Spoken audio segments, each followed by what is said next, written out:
Round 8 of Norway chess took place today and the players were looking tired. Let's take a look at the game between Peter Svidler and Magnus Carlsen. We joined the game after 24 moves. Svidler had a dreadful opening. Carlsen played the kind of system that you see in English weekend tournaments up and down the country. It's a really crude attacking system, but Svidler had no answer to it, and after 24 moves they reached this position. Carlsen with the black pieces, you can see his queen and knight are attacking this pawn. Now that is covered by the knight, but it's a pretty flimsy defence, and all Carlsen's pieces, not just the queen and knight, are on the attack. It's a wonderful position. There are so many ways for black to get, well, a winning advantage here actually. For example, let's do something simple. Let's just take this bishop off. We'll give a check and then play the knight in here. So in this position you can see the knight threatens the rook threatens the pawn. White's pawns are so ragged, whereas black's structure is very healthy. Well, if the rook moves, then we just take a pawn. I mean, it's absolutely dreadful position for white. I would say practically resignable. Okay, what else could black play here? Well, you could take this pawn. Again, just take something. And in this position, both these pieces are attacked. And, well, white can save himself like this, but, well, what's the score? Black is 2 pawns up in this position and maintains this wonderful attacking position. Well, there are other moves as well. You can give up an exchange like this and play the knight in here. So now there's a threat to take this pawn, a threat to take this pawn. It's just there are too many good moves for black here. Carlsen did something else. He took this, which also looks winning. I think he imagined that he was winning the position straight away. I think his position was too good. He had too many choices, but he must have thought this is winning straight away. Let's see what happens. The threat is rook takes knight, forcing checkmate here. So Svidler had to take this. Carlsen took the pawn. The king came up, and rook takes pawn. Now, Carlsen has given up a whole rook, but he has forced his way through to white's king. And, well, I can imagine that Magnus just thought this was winning instantly. But, yeah, he must have overlooked Svidler's defence. Oh, by the way, I mean, there is here actually a threat of queen h3 mate. Svidler's defence is remarkable. He played his king back.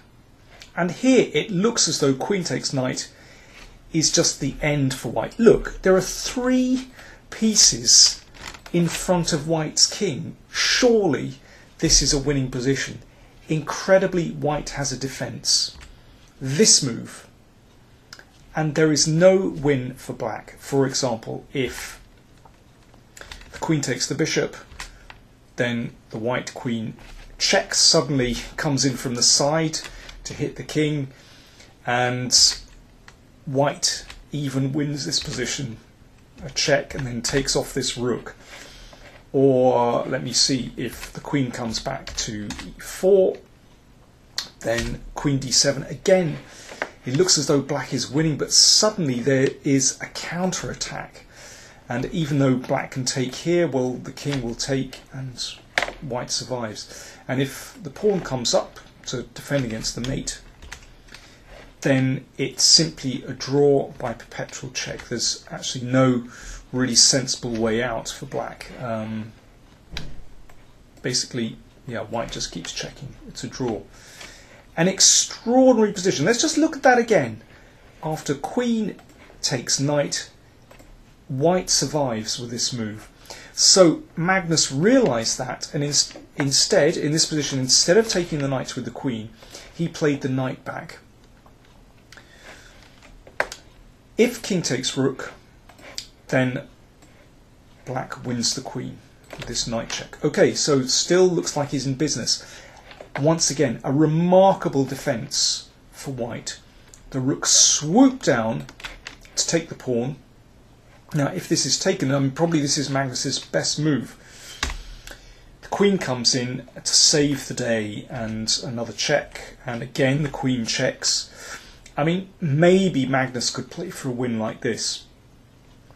But even here, well, white has pretty decent drawing chances. Well, of course, Magnus would have realised this.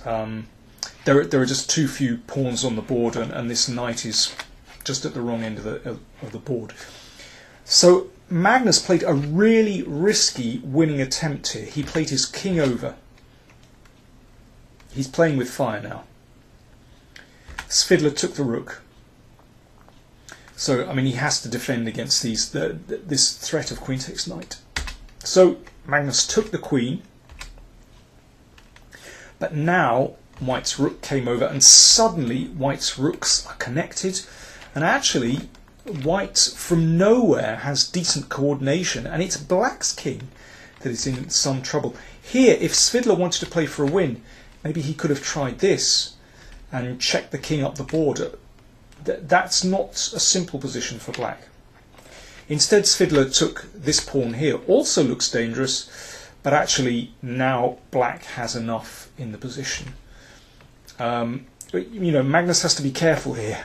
If queen takes knight, then bishop check, and rook down here is mate. So Magnus put the brakes on. He brought the knight back, and well, that threatens some checks and can cover basically. And here Svidler forced a draw by perpetual check. There's no escape for the king. If it comes up the board, it just gets checked again. For example, king here, rook here, and so on. That's still a draw. So a very uneven game, but Magnus really should have won. After the game, he described his play as scandalously bad. I'm afraid it wasn't a good day for Norway. Carlsen's compatriot Simon Agdestein lost his first game in the tournament to Topalov. Aronin and Caruana drew, Grishuk and Giri drew, and that left one game going, another very long game. Let's take a look at that. The game between Sergei Karjakin and Vladimir Kramnik. A long struggle that finally swung in Karjakin's favour, and after 69 moves they reached this position where Karjakin has just got a new queen, but Kramnik still has rook and pawn. Now, theoretically this should be a win for the queen, but it can be tricky. But let's have a look at Karjakin's technique. It was really beautiful. Queen e5. Well, queens like to be centralised. They're so powerful that they're able to dominate the board. So the queen attacks the rook and the pawn. So Kramnik has to try and hold things together. So he gave a check.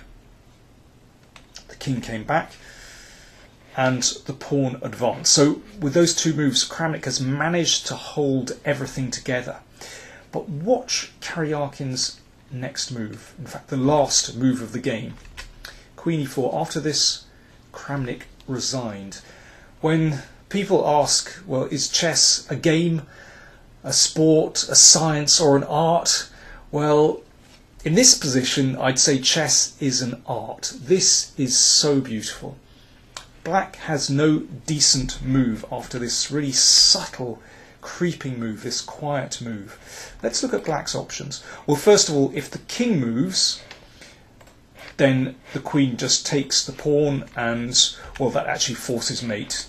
Black has no defense here. Okay, what about if the rook moves away? Well, here that's actually checkmate in one move. Rather neat, the pawn blocks the king's escape. Okay, so what happens if the rook goes back down along the g-file? So for example here. Well, here we can win the rook with a nice skewer. The king moves and then the queen takes the rook. And finally, what happens if the rook stays a bit closer with this move? white wins like this. Check. The king comes up, and that is checkmate.